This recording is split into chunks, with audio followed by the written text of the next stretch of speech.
Charlie et la fille aux cheveux rouges.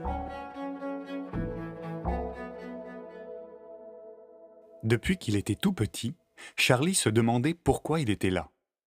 Il s'était retrouvé projeté dans le monde sans mode d'emploi, et personne ne voulait lui dire clairement quel était le sens de la vie. Lorsqu'il le demandait aux gens de sa famille ou de son village, on lui répondait toujours quelque chose comme « Le sens de la vie ? Commence par finir ta soupe, Charlie. » Jamais une réponse claire. Charlie, déçu, retournait à son assiette en soupirant. « Si je m'étouffe maintenant avec ma soupe, je vais mourir sans connaître le sens de la vie, » pensait-il, et il trouvait ça vraiment dommage. Mais un jour où il feuilletait un livre qui traînait dans la cuisine de ses parents, il tomba sur une image tellement extraordinaire qu'elle fit basculer sa vie. Il avait déjà entendu parler de ce qu'il voyait sur cette image, mais ne savait pas à quoi cette chose ressemblait exactement. Charlie, fasciné, n'arrivait pas à quitter le livre des yeux. « Wow, c'est tellement cool! Ça doit être ça, le sens de la vie. » Mais qu'est-ce qu'il y avait sur cette image qui fascinait tant Charlie? Il y avait un ours. Désormais, Charlie ne vivait plus que pour les ours.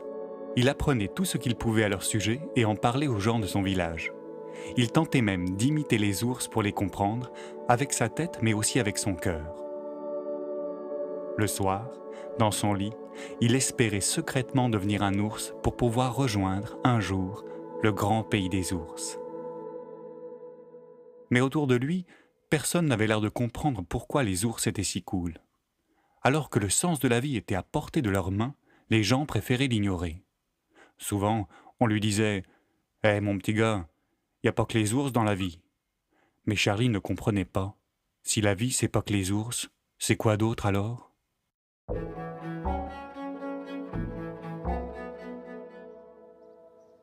Un matin de printemps, sur la place du village, il vit une grande affiche qui attira son regard et pour cause. Il y avait sur l'affiche un énorme ours juché sur ses deux pattes arrière et en dessous de grosses lettres noires. Charlie, heureux d'avoir appris à lire, déchiffra les quelques mots écrits sur l'affiche. « Demain soir, spectacle d'ours sur la place du village. » Charlie ne s'était jamais senti aussi heureux. Il allait voir un ours en vrai. Il courut annoncer la nouvelle. Quelques heures plus tard, tout le village était au courant, et devant l'enthousiasme de Charlie, même les gens les plus indifférents semblaient désormais intrigués par le spectacle d'ours. Charlie ne dormit pas de la nuit. Il avait tellement hâte de voir l'ours. Il se demandait s'il aurait le droit d'aller faire un câlin à l'ours après le spectacle. Il avait très envie de se lever dans la fourrure d'un ours. Ça avait l'air tellement doux. Peut-être cet ours deviendra-t-il son ami? Devenir l'ami d'un ours, si ça, c'est pas le sens de la vie. Charlie passa la nuit à s'imaginer tout ce qu'il pourrait faire avec son nouvel ami ours. Le lendemain soir, il fut le premier sur la place à attendre l'arrivée de l'ours. Petit à petit, tout le village s'installa en cercle et il y eut une grande foule sur la place. Alors, quelqu'un arriva depuis la grande route. Un homme portant une grande veste noire et traînant une grosse boîte à roulettes. Tout le village le montra du doigt, excité. Charlie ne savait pas qui était cet homme et demanda à la vieille femme à côté de lui ce qu'il venait faire ici. « C'est lui, le montreur d'ours, » dit la vieille. Charlie avait du mal à comprendre pourquoi l'ours ne pouvait pas faire son spectacle tout seul. S'il voulait se montrer, pourquoi avait-il besoin d'un montreur? Soudain, la grosse boîte à roulettes se mit à trembler. La foule frissonna. L'ours était dans la boîte. Charlie sentit son cœur battre très fort. L'ours leur avait fait une surprise. Il s'était caché dans la boîte. L'homme à la grande veste noire, qui semblait être l'assistant de l'ours, ouvrit la boîte. Et Charlie vit un ours pour la première fois de sa vie. Bizarrement, l'ours n'avait pas l'air d'être content de se montrer.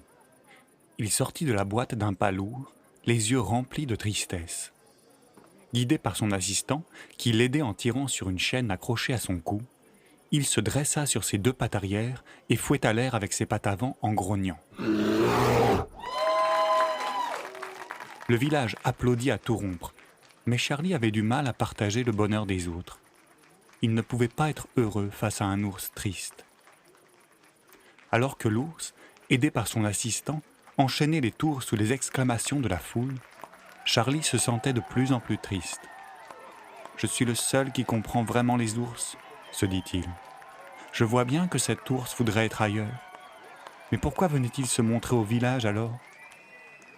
Soudain, quelqu'un d'autre arriva sur la grande route. Quelqu'un que Charlie n'avait jamais vu au village. C'était une fille dont les longs cheveux rouges couvraient presque entièrement son visage. Sous le regard intrigué de la foule, elle s'approcha doucement de l'ours et se mit à danser.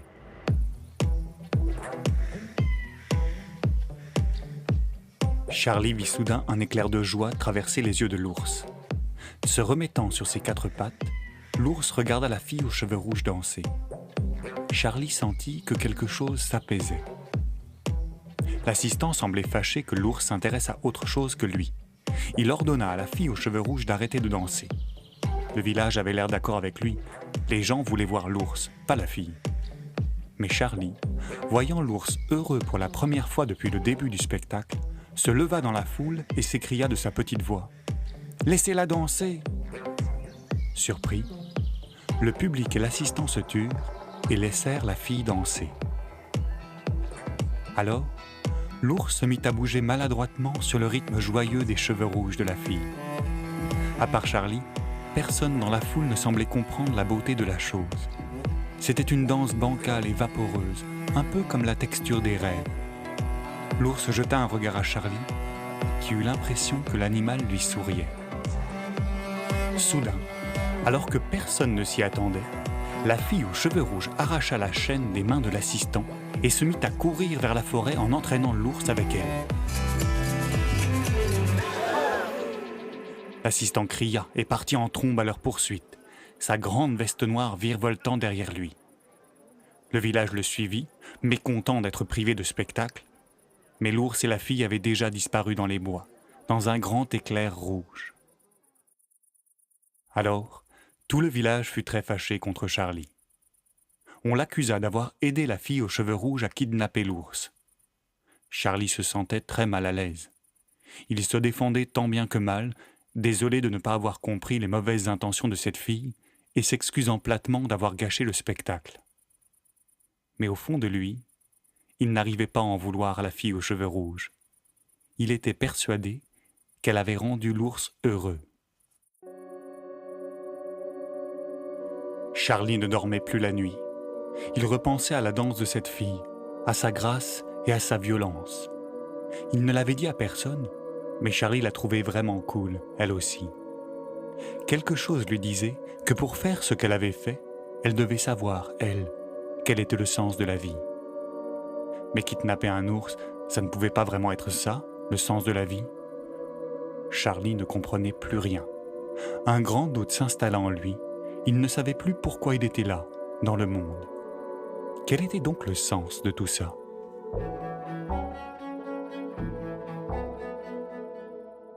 Fatigué de ses nuits sans sommeil, Charlie décida de partir à la recherche de la fille aux cheveux rouges pour qu'elle lui donne une réponse. Un matin d'été, son baluchon sur l'épaule, il partit à travers les bois.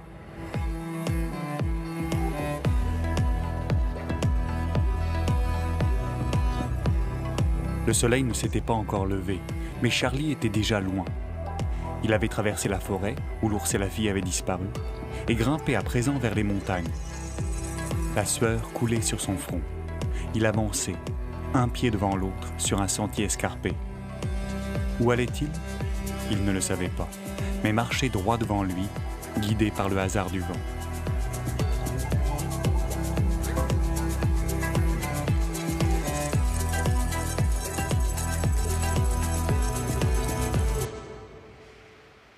Il atteignit le sommet d'une montagne et s'arrêta un moment pour regarder derrière lui. Il ne reconnaissait plus rien. Son village était désormais loin derrière l'horizon. Charlie était maintenant seul, traînant ses doutes dans l'immensité du monde.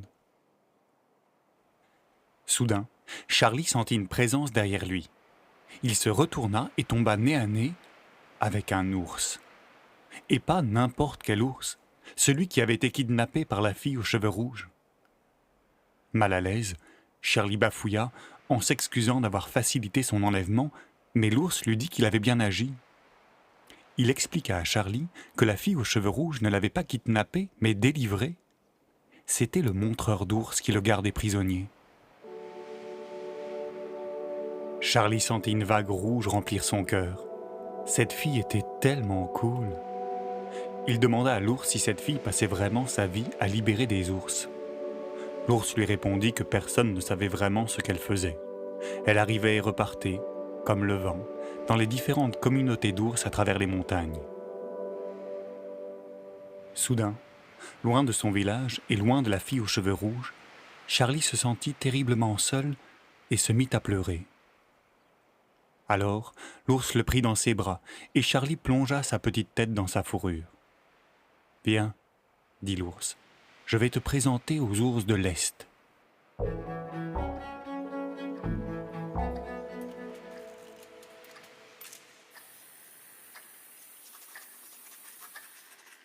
Charlie n'en croyait pas ses yeux. Dans une immense grotte blanche, des centaines d'ours s'affairaient à des expériences étranges.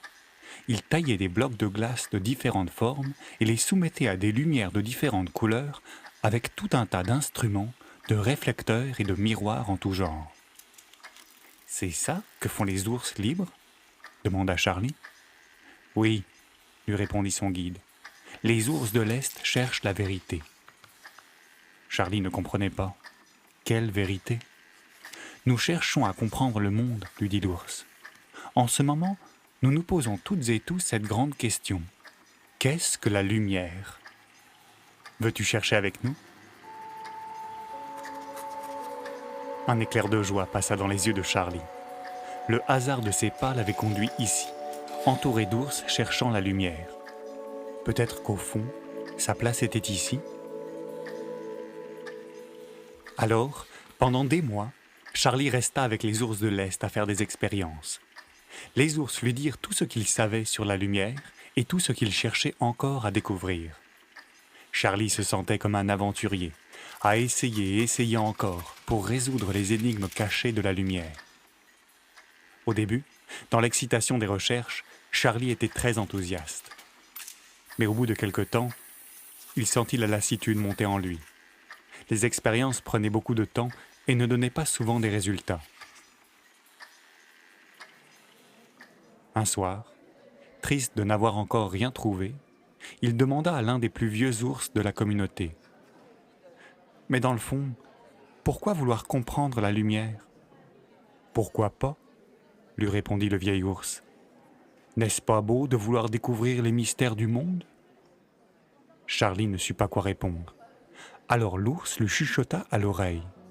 « Toutes et tous gouttes d'eau, dans des vallées lointaines, nos tout petits ruisseaux iront briser leurs chaînes. Si chacune et chacun suit le flot de sa source, tombera un matin la grande prison des ours. »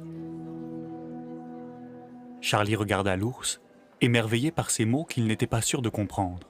« C'est un poème de la fille aux cheveux rouges, » lui dit le vieil ours. « C'est pour nous rappeler que si chacun et chacune suit ce qui lui semble bon, cela contribuera à la destruction de la grande prison des ours. »« La grande prison des ours ?» répéta Charlie sans comprendre. « Oui, » lui répondit le vieil ours. « Des centaines de nos frères et de nos sœurs sont enfermés depuis des années dans une prison, au sud. »« Pourquoi on ne va pas les délivrer ?» demanda Charlie. « Ce n'est pas encore le moment. Notre tâche est de comprendre la lumière. » Cela semblait vraiment injuste à Charlie. Alors que des ours étaient prisonniers, ces ours-là faisaient des expériences. Il essaya de l'expliquer au vieil ours, mais celui-ci ne semblait pas comprendre. D'autant plus que l'un des ours de l'Est, soudainement excité, venait de monter sur sa chaise pour prendre la parole. « Mes frères, mes sœurs, écoutez. Comment pouvons-nous savoir ce qu'est la lumière si nous la regardons juste de l'extérieur ? Réfléchissons. Que se passerait-il si nous chevauchions un rayon de soleil ? » Et tous les ours se mirent à penser à cette question en silence. C'en était trop pour Charlie. Il se dit qu'il ne pourrait pas passer sa vie à se poser 1000 questions sans jamais rien trouver. Il prit son baluchon et s'enfuit dans la nuit.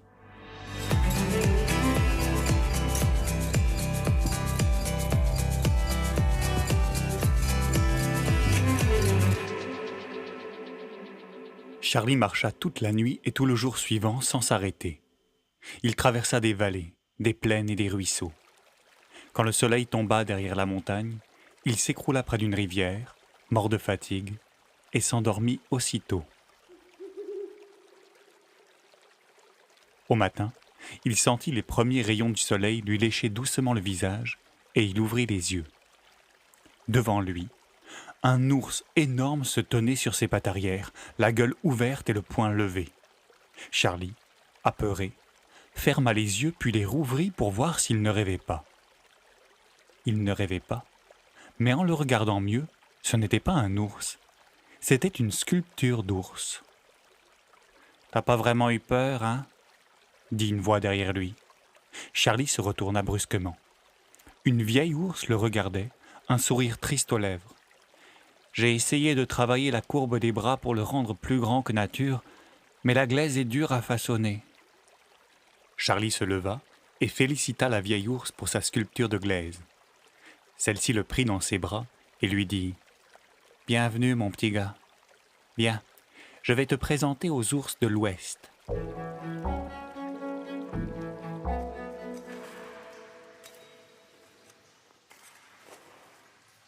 Charlie n'en croyait pas ses yeux. Dans une immense carrière d'argile, des centaines d'ours s'affairaient à sculpter des statues d'ours, toutes plus grandioses les unes que les autres. « Eh oui, » lui dit la vieille ours, « les ours de l'Ouest cherchent la beauté. » Charlie, toujours préoccupé par les ours enfermés au sud, lui demanda « Mais pourquoi sculpter la glaise alors que la grande prison des ours est encore debout ?» La vieille ours lui sourit. « Sais-tu que nous serions assez nombreux pour la détruire si nous le voulions ? Mais ce n'est pas encore le temps, car il nous manque une chose très importante, la confiance en nous. Si nous sculptons tous ces ours au poing levé, c'est pour ouvrir l'imaginaire qui mettra les ours en action. » Les yeux de Charlie s'illuminèrent. Enfin, il rencontrait des ours qui faisaient concrètement quelque chose pour faire tomber la prison. Il observa les ours sculpter l'argile. Dans un coin de la carrière, mâles et femelles sculptaient des formes vraiment étranges. Charlie jeta un regard interrogateur à la vieille ours. « Parfois, l'imaginaire s'ouvre par des voies inattendues, » lui dit malicieusement l'ours. « Nous ouvrons toutes les portes possibles. » Et dans la bouche de cette vieille ours, Charlie entendit à nouveau les mots de la fille aux cheveux rouges. « Toutes et tous gouttes d'eau, dans des vallées lointaines, nos tout petits ruisseaux iront briser leurs chaînes. Si chacune et chacun suit le flot de sa source, tombera un matin la grande prison des ours. »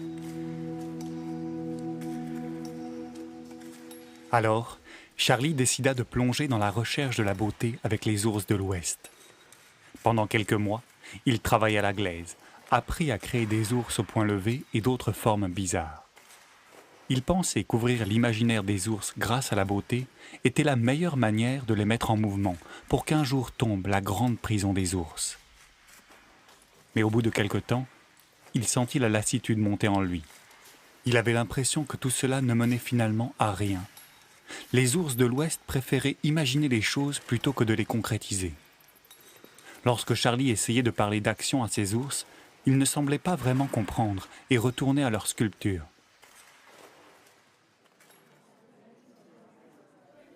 Un soir, fâché de ne pas être écouté, il voulut faire un grand discours.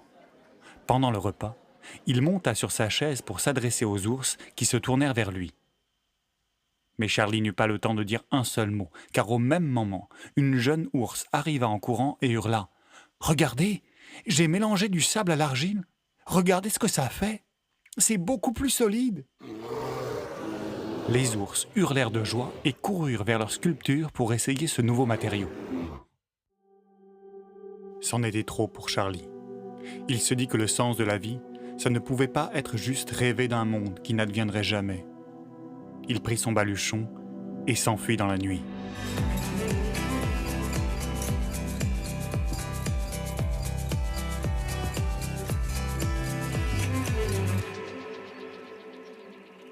Charlie ne savait pas où aller, mais ses pas le menèrent au nord, toujours plus au nord. Il marchait à travers les massifs déserts, dormait au bord des ruisseaux ou au pied des arbres, et mangeait les baies et les fruits qu'il ramassait sur son chemin. La solitude est une belle chose, se dit-il lors des premiers jours de route. Peut-être que je pourrais être heureux en errant à travers les montagnes toute ma vie. Mais très vite, la solitude et l'inaction devinrent pénibles, et Charlie sentit à nouveau dans son cœur l'envie de faire quelque chose. Il pensait rencontrer une nouvelle communauté d'ours au nord, mais ces montagnes-là semblaient désertes. Charlie se sentait seul, de plus en plus seul. Les baies et les fruits se faisaient rares, et il sentait ses forces diminuer. Un jour, affamé et mort de fatigue, il s'agenouilla et se mit à pleurer. À quoi bon explorer le monde ? Qu'était-il venu chercher ici ? Se perdre dans les montagnes ne changerait rien. Ça ne détruirait certainement pas la grande prison des ours, pensa-t-il. Il allait juste mourir de faim, tout seul, avec sa tristesse. Soudain, une patte se posa sur son épaule. « Viens, mon homme, on va te donner à manger. » C'était une petite ours avec une patte coupée. Charlie était fou de joie de rencontrer quelqu'un, mais il n'arrivait pas à faire autre chose que pleurer. L'ours à la patte coupée le prit dans ses bras, et Charlie s'endormit aussitôt.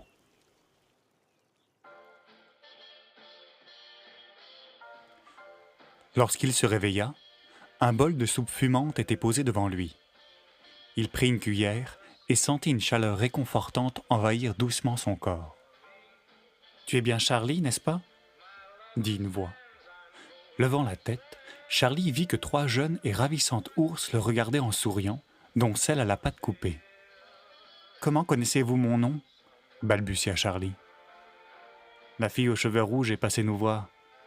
Elle nous a dit que tu avais quitté les communautés de l'Est et de l'Ouest. Nous aussi, nous sommes passés par là. Maintenant, nous vivons ici, où enfin, nous faisons vraiment quelque chose. » Les yeux de Charlie s'illuminèrent. « Moi aussi, je veux vraiment faire quelque chose, » leur dit-il. Les ours lui sourirent, attendirent qu'il eût fini sa soupe et lui montrèrent l'endroit où elles vivaient toutes les 3. C'était une petite maison à flanc de montagne avec des terrasses creusées. Là, elles faisaient pousser des fruits et des légumes au bord d'un petit ruisseau où elles avaient construit un moulin. Elles faisaient des échanges avec d'autres petits groupes d'ours qui vivaient eux aussi isolés dans des vallées voisines. Ces 3 ours avaient travaillé fort pour construire leur petit monde. Elles étaient très organisées, prenaient toutes les décisions ensemble, s'apprenaient mutuellement des choses et faisaient en sorte d'avoir du temps libre pour faire ce que bon leur semblait. Elles voulaient le plus de liberté possible. Charlie avait des étoiles dans les yeux. C'était le monde dans lequel il voulait vivre. Ici, la vie avait du sens. « Si tu veux, tu peux être notre hôte pendant quelque temps, » lui dit l'ours à la patte coupée. Charlie lui répondit d'un grand sourire.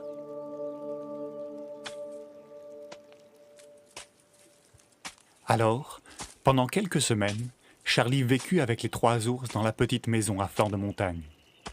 Il aidait à cultiver la terre et à faire tourner le moulin, prenait part aux décisions et profitait de la quiétude de la petite maison. Charlie retrouvait ses forces et découvrait le plaisir du travail collectif et de l'amitié. L'automne arriva. Un soir, les 3 ours ouvrirent une bouteille et trinquèrent avec Charlie. L'ours à la patte coupée se leva, le regarda avec un sourire et lui dit « Nous avons réfléchi toutes les 3 et nous voudrions te proposer quelque chose. Voudrais-tu rester avec nous pour toujours ?» Il y eut un grand silence et le vent souffla doucement sur le toit de la maison. Quelque chose d'étrange se passa dans le cœur de Charlie. D'un côté, il était honoré de la proposition, il ne s'était jamais senti aussi bien car, dans cette maison, il avait enfin l'impression de faire quelque chose. Mais d'un autre côté, une force inconnue l'appelait au sud.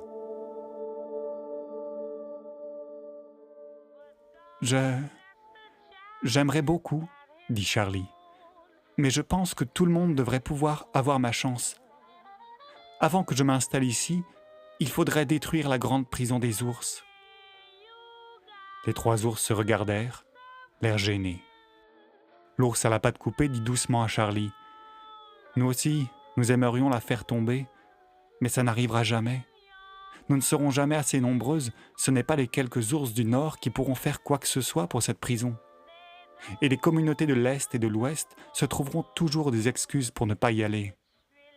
Il faut mieux rester ici, prendre soin les unes des autres et inventer notre monde. Comme nous le répète la fille aux cheveux rouges,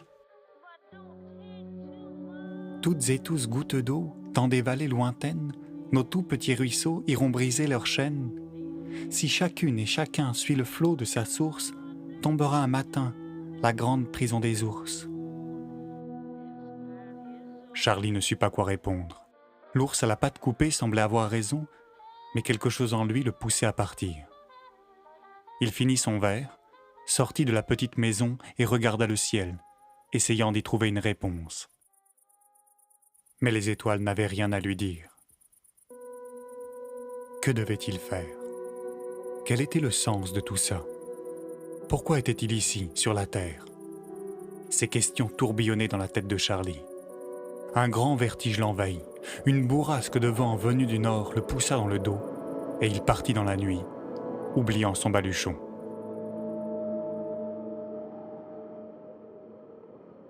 Pendant des jours et des nuits, Charlie marcha sans s'arrêter en direction du sud, sans vraiment savoir pourquoi. Une nuit, le vent qui le poussait vers le sud cessa brusquement. Charlie s'arrêta. Ce calme soudain lui semblait assourdissant, car il n'entendait plus que ses pensées. Que devait-il faire ? Retourner dans son village, trouver un travail et ne plus se poser de questions ? Aller chercher la vérité avec les ours de l'Est ? La beauté avec les ours de l'Ouest ? Ou bien accepter l'offre des 3 jeunes ours et vivre libre dans la petite maison ? Mais pouvait-il vraiment vivre libre s'il savait que des ours étaient enfermés quelque part ? Non, hurla-t-il dans la nuit, je ne veux pas vivre libre dans mon coin, et peu m'importe le vrai et le beau. Je cherche le juste. Les ours qui sont enfermés dans la grande prison sont mes frères et mes sœurs. Le vent me pousse vers le sud et ce n'est pas un hasard. Demain tombera la grande prison des ours.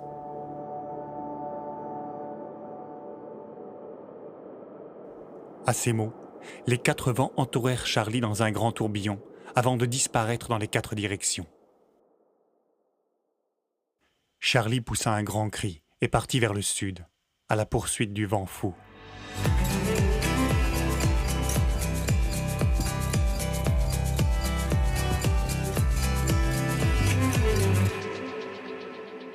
Le soleil ne s'était pas encore levé que Charlie atteignit la montagne la plus au sud.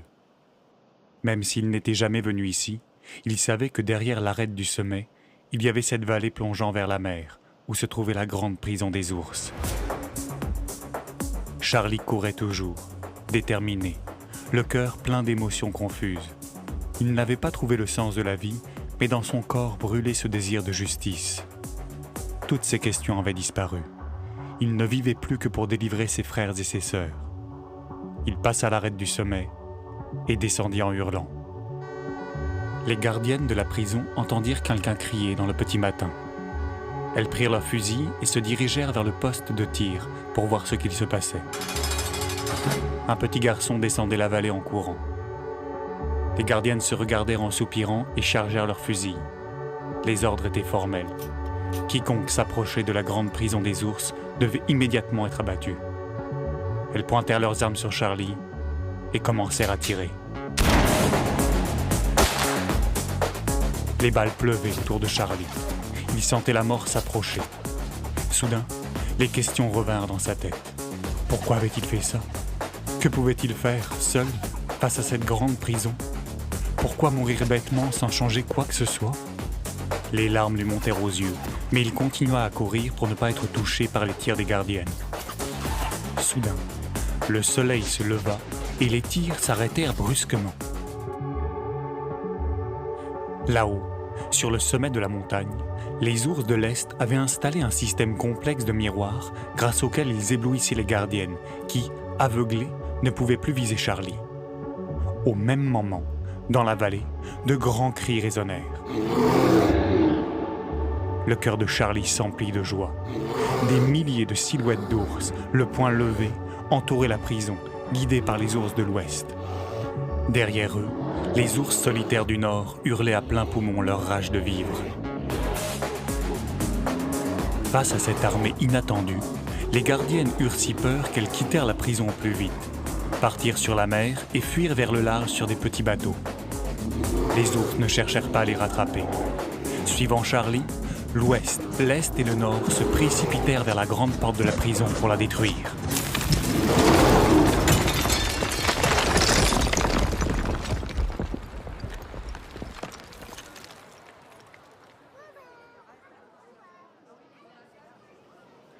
Ce fut un grand moment de joie. Les prisonniers et prisonnières retrouvaient enfin leur famille, se serrant fort dans les bras et se roulant dans les prairies d'herbes tendres qui bordaient la mer. Charlie vit le vieil ours de l'Est s'approcher et le félicita pour leur invention faite de miroirs. Le vieil ours lui sourit et lui dit « Toute ma vie, j'ai cherché à dompter la lumière. Nous n'avons pas encore tout à fait trouvé, mais je suis fier d'y avoir participé. » Charlie voulut ensuite féliciter la vieille ours de l'Ouest d'avoir sculpté toutes ces silhouettes en argile pour faire croire aux gardiennes que les ours étaient beaucoup plus nombreux. Mais quand il se retourna, il ne vit que quelques dizaines de statues. « Où sont toutes les autres ?» demanda Charlie. « Tu les as rêvées, Charlie. C'est notre imaginaire que nous avons sculpté durant toutes ces années. » Puis, la jeune ours du Nord à la patte coupée prit Charlie dans ses bras. Il enfouit sa tête dans sa fourrure et pleura à chaudes larmes. Il était tellement content de retrouver ses amis. « Mais pourquoi tous les ours du Nord, de l'Est et de l'Ouest sont venus ce matin ?» demanda Charlie dans un sanglot. « Le vent nous a apporté tes mots, Charlie. Tu nous as donné la foi et nous avons couru, nous aussi, vers le sud. Il était grand temps que ce poème devienne réalité. Les mots seuls ne valent rien. Ils doivent nous aider à transformer le monde. » À ce moment-là, sur le bord de la mer, arriva celle qui sans cesse apparaît et disparaît, poussée par les vents. La fille aux cheveux rouges. En la voyant, les ours hurlèrent de joie et se prosternèrent. Charlie, ébloui par cette fille, resta debout sans savoir quoi faire. Elle posa ses yeux sur lui, et sur son visage se dessina un sourire délicieusement ravageur. Charlie était fasciné. Quelque chose vibrait en elle. Après tout ce qu'il avait traversé, la clarté du petit matin lui rappelait qu'il n'avait toujours pas de réponse à la question qu'il se posait. Quel est le sens de la vie ? À regarder la fille aux cheveux rouges, Charlie avait l'intime conviction qu'elle avait la réponse à sa question. Les ours se levèrent en silence, impatients de savoir ce que la fille aux cheveux rouges allait leur dire. Elle ouvrit doucement la bouche, prit une grande respiration et se mit à danser.